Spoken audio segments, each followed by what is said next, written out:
When historians describe the Seattle regrade projects carried out between 1898 and 1911, they almost always frame them as a triumph of engineering, ambition, and civic will. The story is usually told from above ground, from the perspective of what could be seen, celebrated, and photographed for public consumption. Steep hills were flattened. Entire neighborhoods were reshaped. Streets that once rose and fell at impossible angles were transformed into orderly, navigable grids. Millions of tons of earth were blasted, sluiced, and relocated with a confidence that symbolized Seattle's determination to become a modern city. In textbooks and documentaries, the regrade stands as proof that human planning could conquer inconvenient geography. But that version of events leaves out an equally important dimension, one that unfolded quietly and almost invisibly beneath the surface. While the public watched hills disappear and new streets emerge, a different story was being uncovered underground. It was not a story of triumph, but of disruption. Not a story of progress, but of contradiction. And unlike the dramatic changes above ground, this story rarely appeared in newspapers, civic speeches, or celebratory reports. Instead, it survived in internal notes, private correspondence, and a small number of photographs that were never widely circulated. The deeper narrative began with a decision that seemed entirely practical. Seattle's rapid growth after the Klondike Gold Rush had strained its infrastructure. Transportation was inefficient, construction was difficult, and the city's steep terrain limited expansion. Engineers were instructed to level the hills across downtown and surrounding areas, wash away the inconvenient topography, and determine whether the ground beneath could support long-term urban development. This was not an archaeological project. It was not a historical investigation. The ground was assumed to be a neutral foundation, a blank slate waiting to be reshaped. Yet the moment excavation moved beyond the depth of known buildings, that assumption began to fracture. Workers cut into layers that had not been disturbed in living memory. These were not shallow remnants of recent construction, but deeply buried features that lay well below the foundations of documented settler structures. At first, crews expected to encounter natural deposits, glacial sediments, or perhaps scattered debris from the city's earliest years. Instead, they found walls. These walls did not resemble the rough timber supports or improvised stone footings typical of frontier settlements. They were constructed of fitted stone, aligned with precision, and embedded at depths that made no sense within Seattle's official timeline. As excavation continued, the discoveries multiplied. Street-like surfaces emerged beneath hills that were supposed to have been untouched before settlement. Drainage channels appeared where no records indicated prior development. Foundations extended deeper and wider than necessary to support any known buildings. What made these findings particularly unsettling was not just their existence, but their organization. The alignment of these buried features was deliberate. Streets ran straight and true. Walls followed consistent orientations. Drainage systems obeyed predictable gradients. This was not the chaotic accumulation of debris from a young city. It suggested planning. And planning implied intention. Publicly, none of this was emphasized. The official reports focused on cubic yards moved, slopes reduced, and land reclaimed. Newspapers praised the transformation of the skyline and the promise of economic growth. In that public narrative, the ground beneath Seattle was little more than an obstacle to be overcome. But internally, a different language appeared. Engineering notes began to reference pre-existing structures. Survey documents mentioned unexpected foundations. Correspondence between professionals used careful phrasing, noting features older than city records. Later explanations would attempt to smooth over these anomalies. The buried structures were attributed to debris from the Great Fire of 1889, remnants of early settlement, or materials washed downslope over time. These explanations were convenient. They required no revision of established history. They framed the findings as messy but ultimately unremarkable. Yet the photographic evidence complicates that narrative. The photographs taken during the regrade were not intended as historical documents. They were technical records, meant to capture excavation progress and engineering challenges. But within those images, something else appears. Workers stand beside stone foundations whose edges are sharply cut and tightly fitted. The scale of some blocks dwarfs the men posing next to them. Even through the limitations of early 20th century photography, the craftsmanship is unmistakable. These are not collapsed cabins or makeshift walls. They reflect deliberate construction and skilled execution. As excavation pushed deeper, the contrast between expectation and reality grew sharper. The deeper layers did not resemble the scattered remains of a small frontier town. Instead, they revealed patterns consistent with a much more extensive urban infrastructure. Streets were not isolated fragments. They connected logically. Drainage systems did not appear random. They followed coherent routes. Foundations were not occasional anomalies. They appeared repeatedly, suggesting continuity rather than coincidence. Initially, crews tried to maintain conventional explanations. Old boardwalks buried in mud, collapsed buildings from the fire, natural sediment mixed with human debris. These categories were applied wherever possible, partly because they fit existing frameworks and partly because no alternative language existed. But as excavation notes accumulated, the inconsistencies became harder to ignore. Some foundations were clearly designed to support weights far greater than any wooden structures known to have existed above them. Certain stones appeared modular, uniform in size and shape, as if produced in quantity rather than individually cut on site.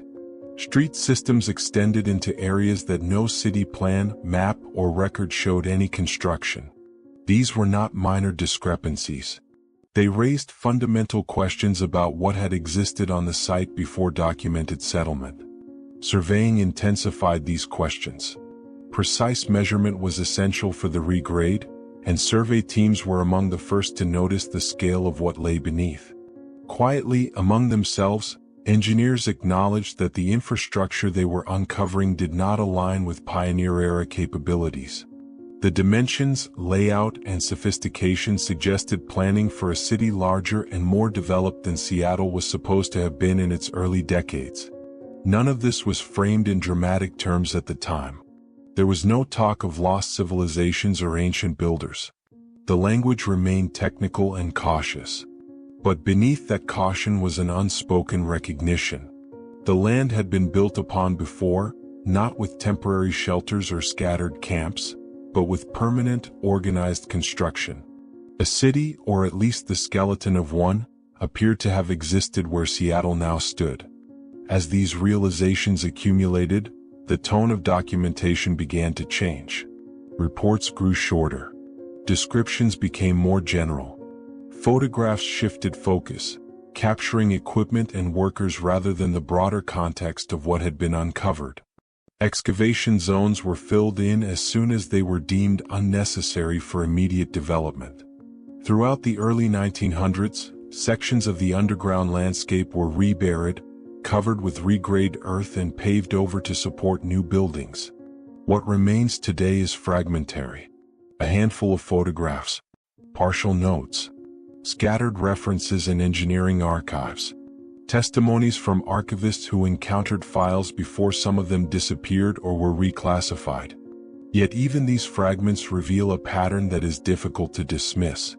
The structures uncovered during the regrade were too sophisticated to fit comfortably within the narrative of frontier Seattle. Their precision exceeds what the accepted timeline allows. Their organization suggests inheritance rather than improvisation.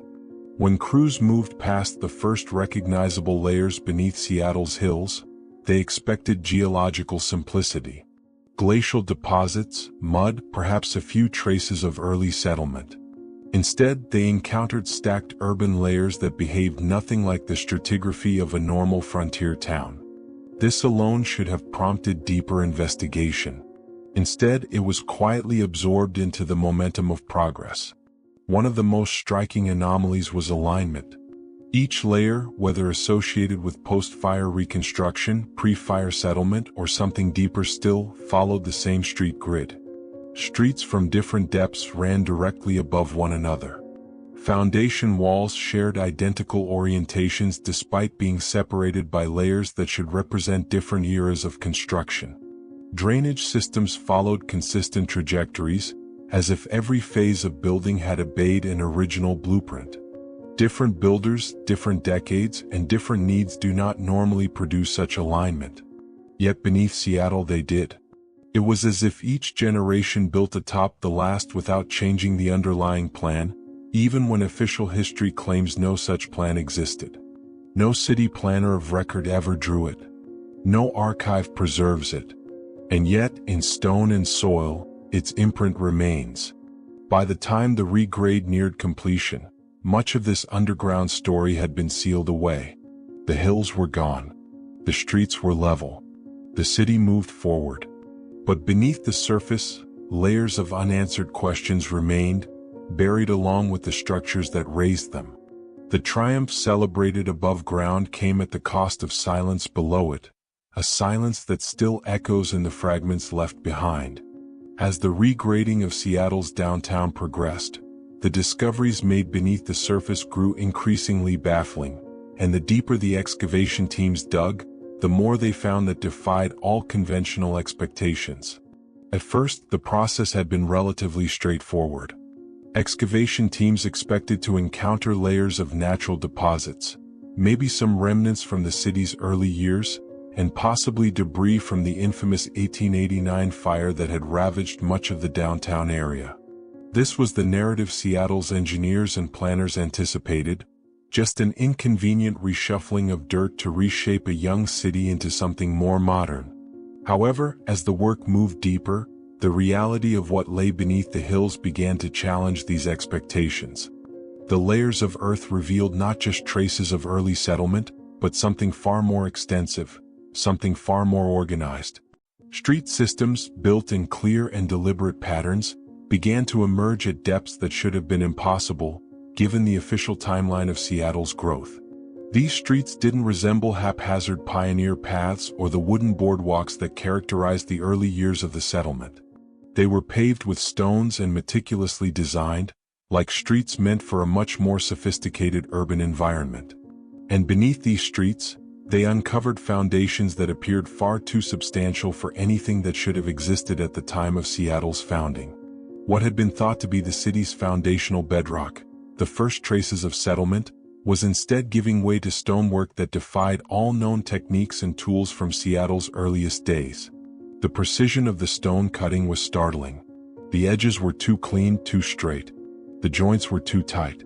Even the rudimentary technology of the time, or the more primitive tools of frontier settlers, could not have produced such exactness. The evidence was undeniable. Beneath the dirt and rock of Seattle's hills, there was a level of construction that seemed far beyond the capabilities of the pioneer community that had first settled the city. For engineers and architects working on the regrade, these discoveries were deeply troubling. The findings were not only difficult to explain, but they also presented a problem for the accepted historical narrative of Seattle's origins. It wasn't just that the structures were more sophisticated than anticipated, it was that they appeared far older than anything officially recognized. No one had anticipated discovering layers of construction beneath the city that seemed to predate the supposed first settlement by decades, if not centuries. One of the more disconcerting discoveries was the alignment of the streets and infrastructure found deep beneath the surface. Urban planning experts, accustomed to the natural chaos of frontier towns, were shocked by the precision of the grids they uncovered. Roads, drainage systems, and even the street curbs seemed to follow an intentional, pre-existing layout, one that no one had documented in the city's official plans. The roadways, many of which had been buried by decades of earth, were remarkably similar to the streets above them. They were aligned with almost mathematical precision, forming grids that suggested an overall plan, something not typical for the kind of organic, piecemeal construction associated with frontier settlements.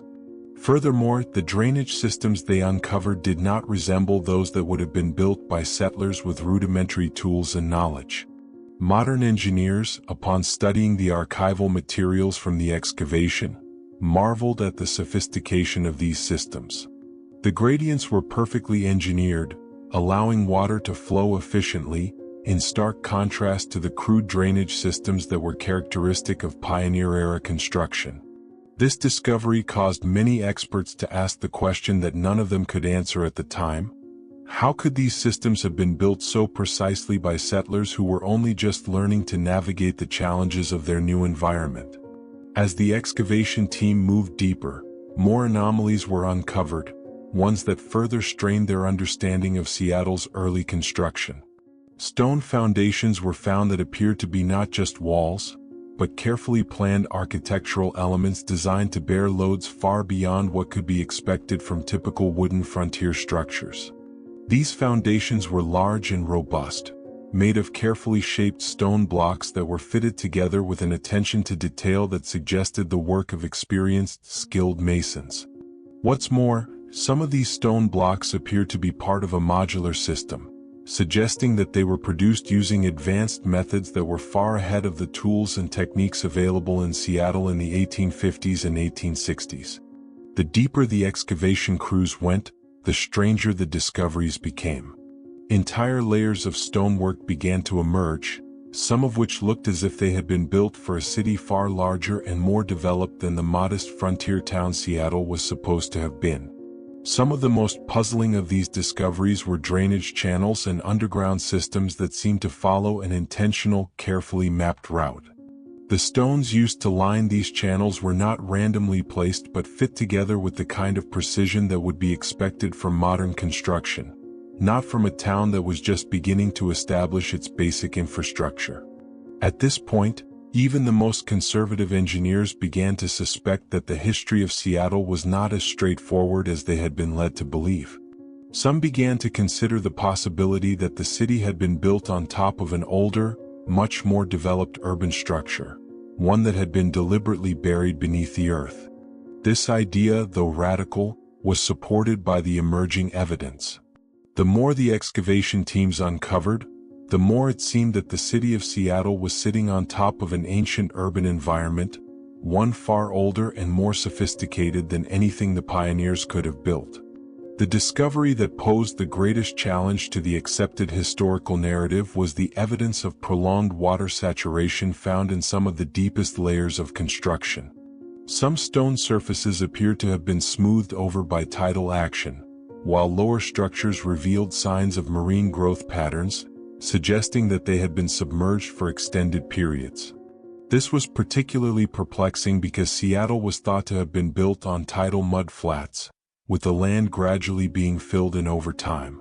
Yet the structures they were uncovering showed signs of having been exposed to water for far longer than any recorded history of the area would suggest.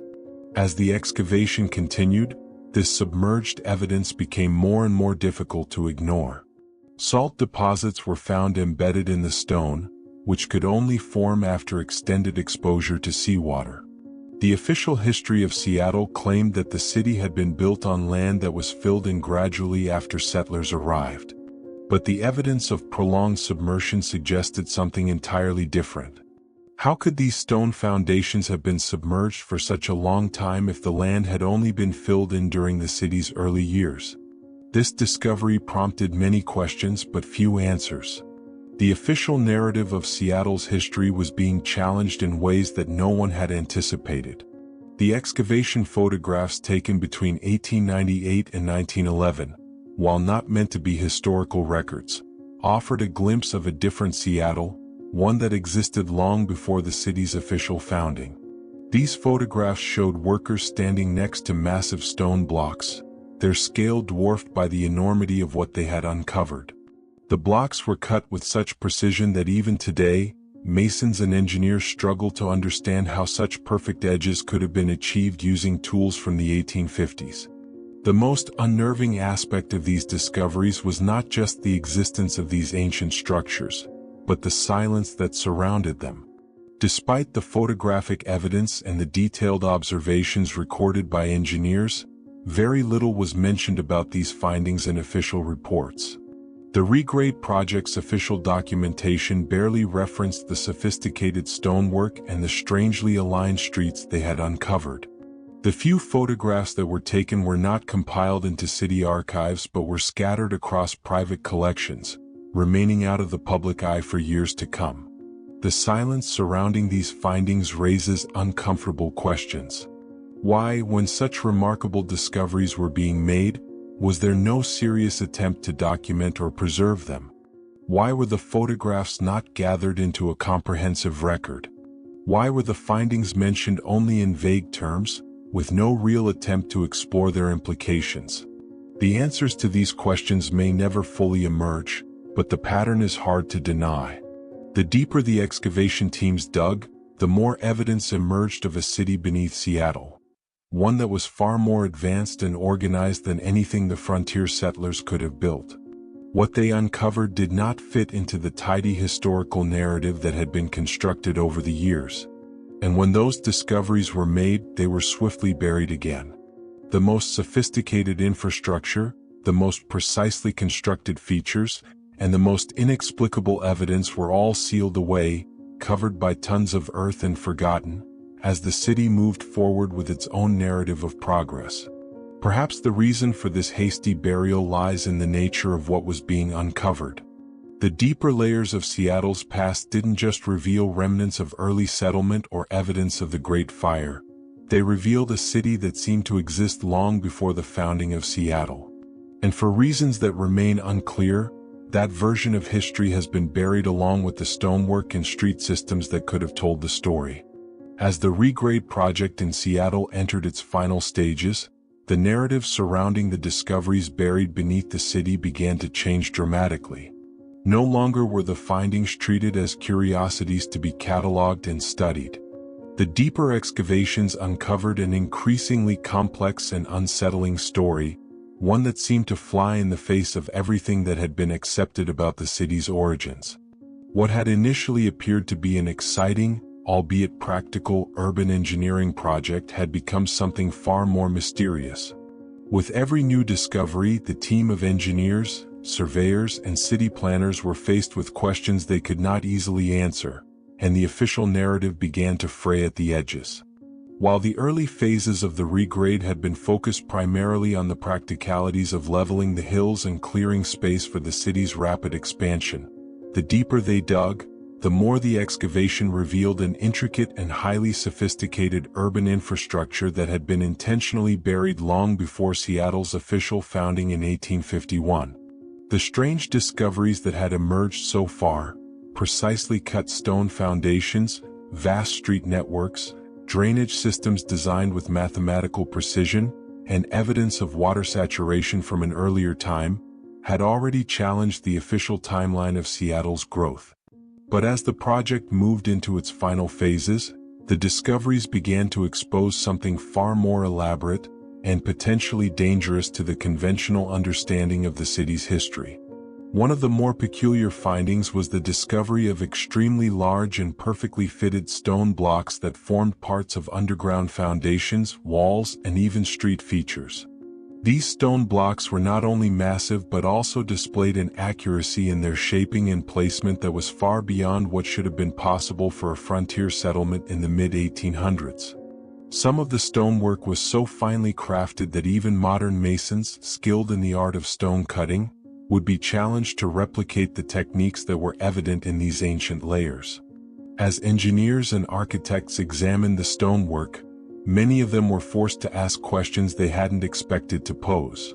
How could such perfect construction techniques have been achieved so early in the city's history? The tools and techniques available to frontier settlers in the 1850s were rudimentary at best, yet what they were uncovering seemed to be the product of highly advanced craftsmanship, on a scale that suggested a far more sophisticated and organized civilization had once existed on this land. The city planners, initially caught up in the excitement of their project, were beginning to realize that they were uncovering evidence of something far more complex and mysterious than they had anticipated. Despite the increasing complexity of the discoveries, however, the official narrative remained steadfast in its commitment to the idea that Seattle's origins were relatively humble.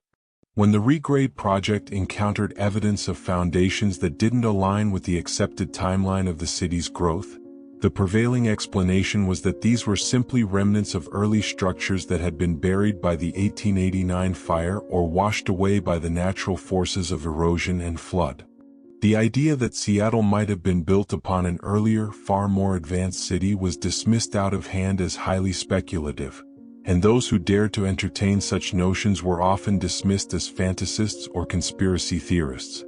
Yet the deeper the excavation teams dug, the more they realized that this simple explanation no longer held up. The consistency with which the underground layers displayed sophisticated and deliberate construction suggested that these were not just random remnants of a frontier town. It wasn't just the stonework itself that suggested a different narrative, but the layout and placement of the street systems and drainage networks beneath Seattle that seemed to follow an intentional plan. It was as if each layer of construction had adhered to the same blueprint, one that had been deliberately designed to maintain a consistent street grid and drainage system, regardless of the period of construction or the supposed historical context of each layer.